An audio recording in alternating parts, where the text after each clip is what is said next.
Cryptography. What does come to your mind when I say this word? There are different groups of people who perceive this word in different ways, and yet all of them are correct to some extent. First group of people will think about ciphers, how you can turn one word into another word by doing some computations. Another group of people will think about cryptography, IT, cybersecurity, public cryptography, hashing functions, and etc. Another group of people will think about cryptocurrencies, bitcoins, and etc. And maybe this group of people is less correct about the correct definition of cryptography. And finally, the last group of people will think about books, will think about movies like Code Da Vinci, Inferno. They will wonder, is there something that we need to decipher?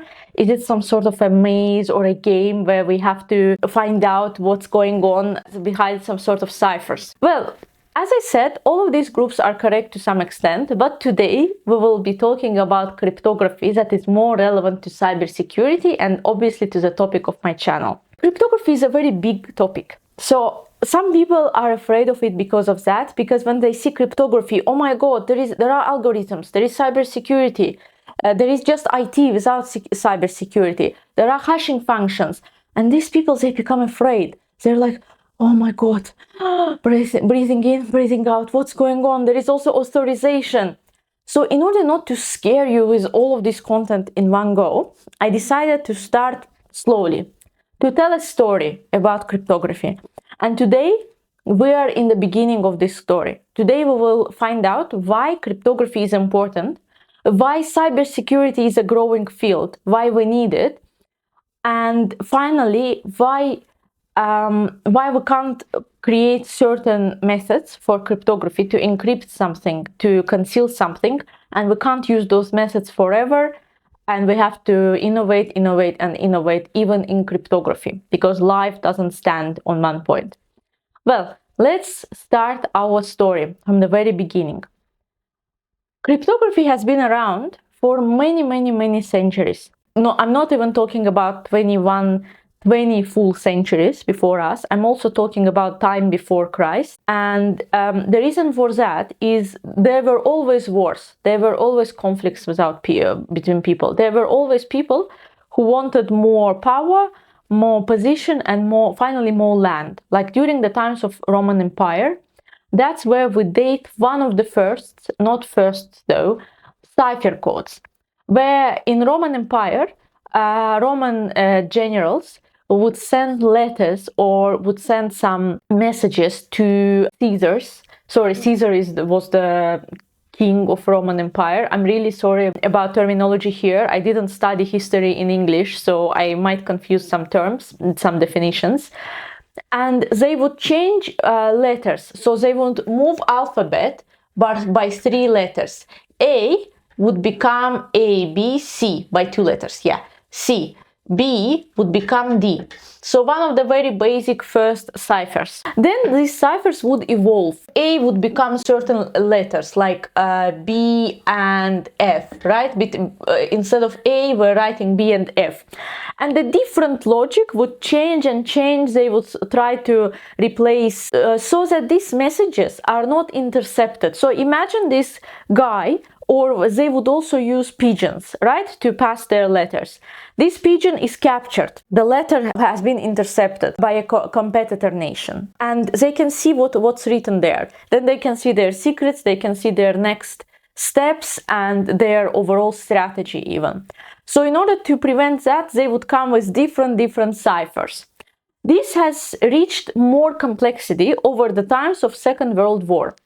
If anyone remembers or knows about Alan Turing, I think it's very difficult not to know about him, especially if you're from Western world, because one of the UK notes has his face on it. So he was the person who successfully deciphered one of the most difficult ciphers in the world, which was German cipher. And there is an amazing movie with Benedict Cumberbatch, who is playing Alan Turing and who is showing. Unfortunately, Turing had an unfortunate fate but yet he was one of the best mathematicians in the world to date. So he helped to decipher messages sent by Nazis between each other, and it helped obviously to have an upper hand during the war and decipher, find out about some of their secrets, and etc., etc. So now you understand why do we need cryptography. This is the reason. Basically, in order to gain more power, in order not to let others to intercept with our plans, in order not to let others to find out about our secrets. This is still the case on the big arena. So yesterday on LinkedIn, I read a message that organized crime group has tried to intercept the messages between state public agencies of the United States.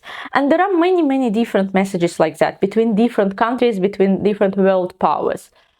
That's why we need cryptography. We don't only need it for countries, but we only need it for humans, for us. Right? Because we enter our bank details, our bank applications on a daily basis.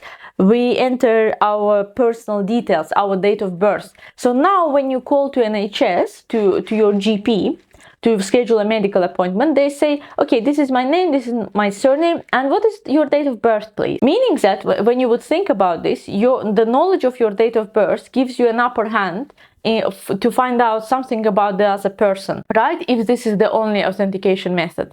So we need cryptography in order to encrypt our data, not to encrypt, but rather to protect our data from being intercepted, so that our data is presented in the format that is not understandable for the person that is accessing it. So now another person can sit on my router and can intercept the packages. But if they're encrypted, if the bad actor cannot decrypt them, what is the point? Yeah, all he can see is some gibberish numbers, gibberish letters that don't come with any value really, because the traffic is encrypted. So now when we understand why we need cryptography, let's delve into two different methods in cryptography.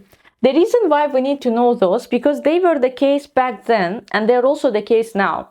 In public key cryptography, in cybersecurity, they are very relevant and they're very important.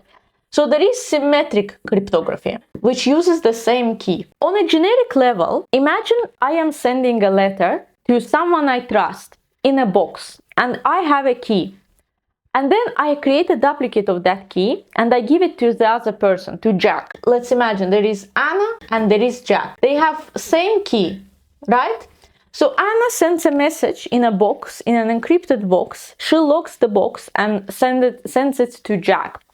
Jack has the same key and unlocks the box. All clear. This is the symmetric cryptography. And that's how also cipher suits worked. So both of them knew the methodology. So in times of Roman Empire, we know that every letter is moved by two letters. So I know that, you know that, and we both will be able to decrypt our letters. This is how symmetric cryptography works, where we both know the same secret. Asymmetric cryptography works by the principle of a different secret, different key. This is more interesting, but obviously more expensive to achieve. On a very simple example, imagine Anna and Jack. Anna has two keys, one personal and one public, right? And she has a couple of people with whom she communicates in an encrypted manner. And one of them is Jack. Jack has two keys too, one personal, one public, right? So what they do is that they distribute their public key. Anna distributes the public key, but not to everyone, to the people she trusts and to the people with whom she will be communicating eventually.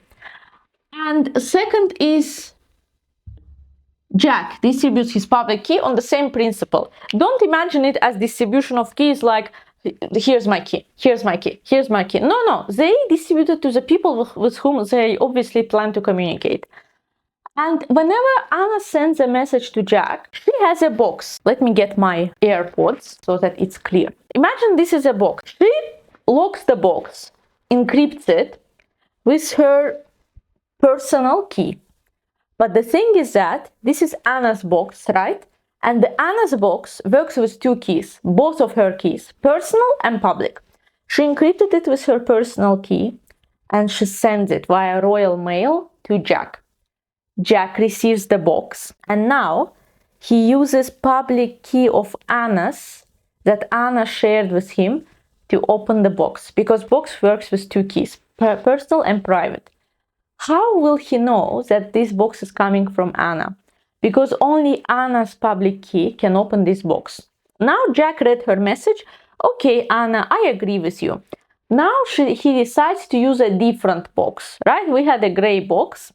Now we have a white box, Jack's box. And Jack says, okay, now I will encrypt this box. I wrote my message to Anna. Jack uses his personal key, because this box can be used by personal and public key. Personal key to encrypt the box. He locked the box. Then he takes it to the post office. He gives it to the post office. Post office delivers it to Anna. Anna then uses Jack's public key, because Jack trusted Anna and he gave her his public key, and she opens the Jack's box in order to see what letter he has written for her. This is the principle by which asymmetric cryptography works. This is very crucial to understand in cybersecurity, because it's the principle on which public key cryptography works. But off the top of your head, just think about it. What are the advantages and disadvantages of both of them? There will be next video where we will talk about it in more detail, but let's focus on more general and most visible disadvantages. So symmetric is not as safe, right? Because they're using the same key. I, as an interceptor, as a bad actor, can steal the key from Jack while he's in his gym, from his locker, copy the key, put it back, his key in his locker, and have a copy of my key. And this will mean that I can decrypt all messages between Anna and Jack. So this is not secure enough. However, asymmetric cryptography, it's more expensive. First, you have to be able to distribute your public keys, right? Because obviously Anna must be messaging with other of her friends too, with Jack, with Selena, with Chloe, etc., etc. So second, the box should be appropriate. So the programs that you're using for asymmetric key cryptography should be appropriate, meaning that there will be more expense for you. You have to have an appropriate box, you have to find a way to distribute your public keys, and then you have to keep your personal keys intact. So this option is more secure but more expensive. We have covered some of the historical ciphers already. You can also Google it if you're interested in it. There are a couple of historical ciphers that are very interesting to read about. They're not used at the moment unless you're at school. At school we used to use some historical ciphers in order to pass messages to each other. It was a lot of fun. But at the moment, historical ciphers are not used in cybersecurity, obviously. What is used currently in cybersecurity and what you need to know about as a professional in this field or an entry-level professional in this field is algorithms and hash functions. Some people are very confused about this too. Before we delve into what is hash function, what is algorithm, let's clarify this difference between them. What is algorithm? It's a certain guide. Why I'm saying a guide? Because this seems to me like a correct definition of it. Because algorithm is the steps that we need to take to achieve something, right? It's a guide where we turn one word into another string, let's say, because the word can contain numbers depending on the algorithm type, right? We do the algorithm and we get a different number. We have a different string. So we had watermelon word, right? Then we followed an algorithm and we got banana. This is not as simple as that, but just for the purpose of demonstration. We followed the steps and we turned watermelon into banana. Now it's encrypted and we can send it over VPN and we can exchange this data. However, the advantage of algorithm is that when Jack receives Anna's encrypted message with certain algorithm, he has steps to decrypt that message, to revert the algorithm, right? So watermelon, we followed certain steps, like we moved certain letters to here, we turned the letters into numbers, then we multiplied numbers by 2, then we turned numbers into prime numbers, and we did many different steps. Then Jack can reverse engineer that, can follow the steps from bottom to the top, and then go take back banana to watermelon and understand what Anna sent to him. It's called decryption. So when watermelon becomes banana, it's encryption. And when Jack reverse engineers it and decrypts it, it becomes decryption. This is the advantage of algorithm. However, hash function is when we turn certain string, certain file, whatever you can imagine. Even images can have hash function, but it's not reversible. So for example, we have a watermelon, right? And we generated a hash for it. A2, B2, 3, 5, 6. You generated a hash for it, but there are no steps to reverse engineer it. You can't turn this hash function into watermelon. You just have the hash, that's it. Then you would ask, what is the purpose of hash functions? Well, the purpose of hash function is to verify whether these two files are the same. So imagine I'm on certain website and I'm downloading my bank statement, and my bank tells me this is the hash function of your bank statement. I say, okay, I downloaded the bank statement, and then there are Linux commands. There are online resources on the internet, like generate MD5 hash for my file. You go online, you generate the same hash, and if the hash for the file is the same, it means that your download hasn't been intercepted and it's the same file. This might sound like a joke to you. This might sound like a theory to you. However, there are many companies out there that must verify hashes before using certain file, before using certain executable, before installing something on their laptop. And it's very important for them. As I said, there are different commands like MD5. There are different hashes in the terminal, on Windows, on Mac, on Linux, that you can use to generate hashes. This is very omnipresent. And there are different hash functions. Some hash functions have been deprecated. Why? Because some of them can create the same hash value from different words. So for example, word watermelon becomes A2B2356 hash, and the word Jamila becomes A2B2356 hash. And this is not correct. How we would then know what is Jamila and what is watermelon? Can we then confuse Jamila for watermelon? That's not correct. Then hash function must be unique for everything, right? And that's why some of them have been deprecated. However, what I would like to cover in more detail in this video is algorithms. There are many algorithms. However, only very few of them pass the test of time, pass the test of companies, and of course pass the test of most sophisticated players in the cybersecurity world. One of them is AES, Advanced Encryption Standard. Advanced Encryption Standard has been adopted by US government at the moment, and many other governments and protocols use AES in order to encrypt data. So to date, it's considered one of the most secure algorithms.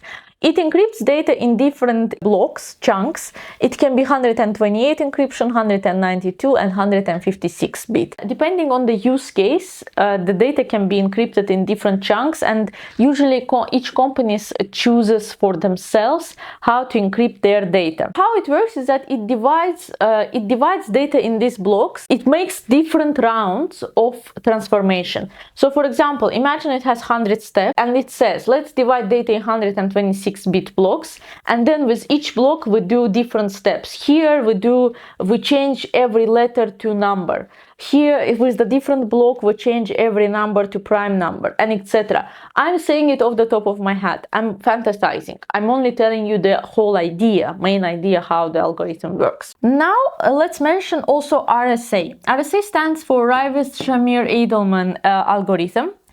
And it's computationally expensive algorithm because it uses large prime numbers. I'm not talking about 7, I'm not talking about 11, I'm talking about really large numbers like 900,000 something, million something. It's very good for small chunks of data like passwords or secrets. However, it's not as good for the traffic flow when we have large amounts of data or we're fetching large amounts of assets in the traffic flow in HTTP protocols or TLS, handshake, and etc. Elliptic curve cryptography. It uses curves, it relies on curve information, and it depicts the data it turns the data into presentable format that can be transformed to the curve, to the coordinate system, and it's more secure than RSA. Yet AES is still considered a better and more effective, less computationally expensive algorithm than these two. However, these three algorithms are those who are more prominent. There were other algorithms as well, and there are others still in development, and we will see. Maybe one day AES will be considered deprecated and we will have a new algorithm. This is a non-stop process that keeps constantly evolving, because bad actors evolve as well, and they look for the ways to break those algorithms. Public key infrastructure. This is another definition that deserves a video of its own, and this is basically the definition or the industry, the field that came forward in cybersecurity. It's the infrastructure that keeps hold of this public and private keys. I said personal in my example, but it's private. For example, when you get a private key from Anna, how do you know that it's her private key? If you get a public key from Jack, how do you know that it's his public key? So in order to verify those, we have a public key infrastructure, and we'll talk about it in the next video. Basically, it's imagine it as a library that keeps track and verifies all information, not like chill library, but rather strict library. And most importantly, you would ask, okay, we hear about these cryptographic attacks a lot. We hear about organized crime among governments, between governments a lot. However, is there a real life application of what we are going through? Yes, there is. So in banking, blockchain and messaging, encryption is very, very important. You might see that main messaging applications like WhatsApp, Messenger, Telegram, they pride themselves with having high encryption standards. You can actually find a lot about people from their personal conversations, even to the extent where you can find their explicit images, explicit photographs of them, their banking details, names of their kids, their dates of birth, some information that is very, very private. So real-life application of the cryptography that spans many, many centuries is that it helps to keep us safe as long as we follow the best advice, as long as we're not using compromised messengers, compromised versions. That's why it's very important. It gave a life to a new industry that came forward after technology evolved. It's obviously cybersecurity, where many of us want to be, or some of us work already and want to progress. See you in the next videos, and we're gonna talk about this for a couple more videos. Thank you for being with me today, and have a nice day. Bye!